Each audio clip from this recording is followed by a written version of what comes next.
לפני התוכנית של עדי, אני הייתי כל הזמן עצבנית, כל הזמן בסטרס, דברים ככה לא הצליחו לי.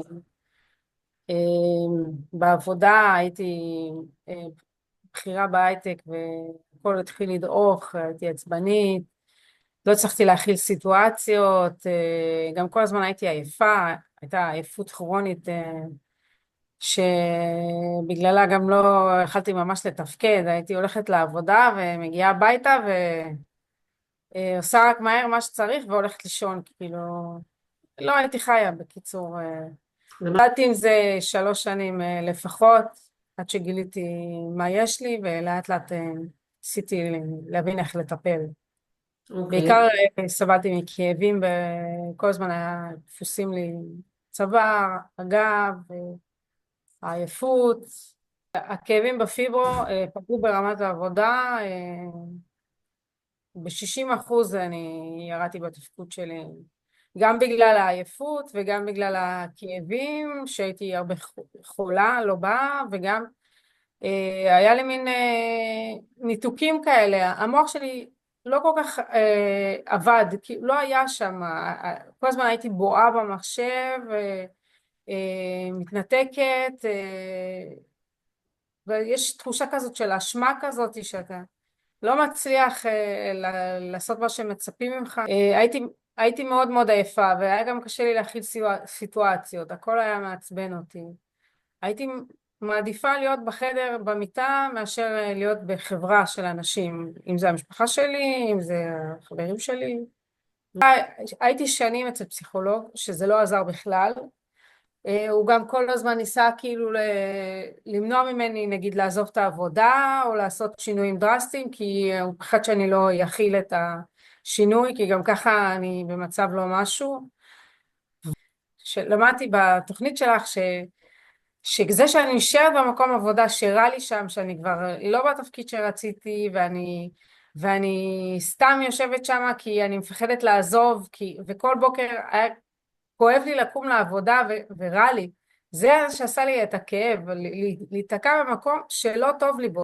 שם הרגשתי שזה כבר נגמר, אבל לא רציתי ללכת. והתקיעות הזאת היא זאת שגרמה לי לכאב להיות יותר גדול בעצם. אז הבנתי שאם אני לא עושה מהלכים עם הגוף שלי, ואני נותנת לו להמשיך לסבול, אז הוא עוד יותר יכאיב לי, כי אני לא מתייחסת אליו. מתייחס לדברים הקטנים, נגיד סתם עם הילדה, היא אמרה איזה משפט שהפעיל אצלי איזה משהו, ופתאום נהיה לי כאב בצוואר, אז אני יודעת שזה מזה, להבין את הקשר של הדברים, ואני יודעת שאני מתעלמת מהדברים שהיא אומרת, ובגלל זה הגוף שלי מכאיב לי, כי הוא לא רוצה שאני אתעלם מזה, הוא רוצה שאני אטפל בדברים.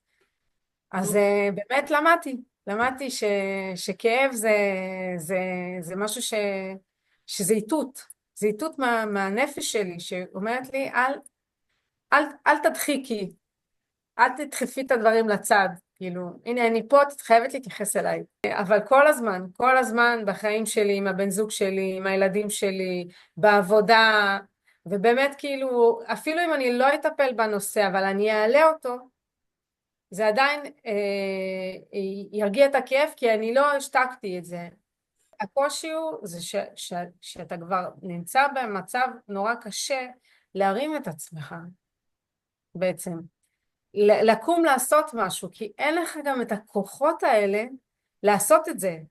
ואת נמצאת בתוך גלגל כזה, זה כמו שאתה רוצה להיכנס לים ומגיע גל, ואז אתה רוצה עוד פעם להיכנס לים ומגיע עוד גל ועוד גל, ואתה לא מצליח להיכנס לים, כי הגלים האלה זה הכאב בעצם, הם לא נותנים לך לנשום, אתה לא מצליח כאילו להביא את עצמך, לעזור לעצמך.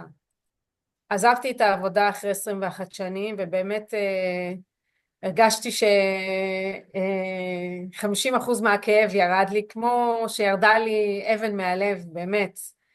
כאב ממש גדול. אני ממליצה לא לדחות דברים, לא להיתקע במקומות שלא טוב לנו, כן לעשות משהו למען עצמנו, למרות שזה קשה, ואני ממליצה לקחת מישהו איתך, כי אחרת לבד זה מאוד מאוד קשה לעשות את הצעד.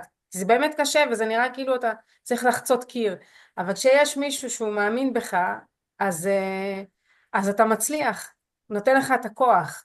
אז אני ממליצה כן להצטרף לתוכנית שלך, שיד ביד תעזרי לאנשים לעבור את התהליכים שהם צריכים בשביל להיפטר מהכאבים האלה.